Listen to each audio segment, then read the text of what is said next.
అసలు ఇది మంచి అని తెలియాలి కదా.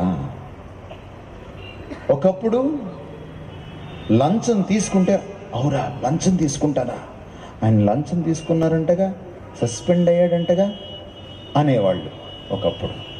ఇప్పుడు ఆయన లంచం తీసుకోడా, లంచం తీసుకోకుండా ఉన్న వాళ్ళు కూడా ఉన్నారు అని ఈరోజు అంటున్నారు.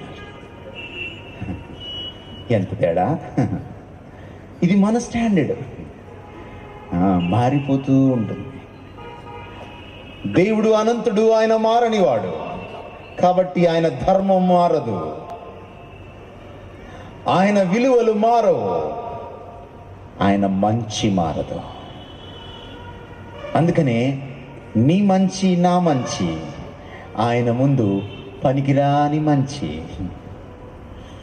అందుకనే ప్రవక్త ఏమని ప్రవచించాడంటే, పాత నిబంధన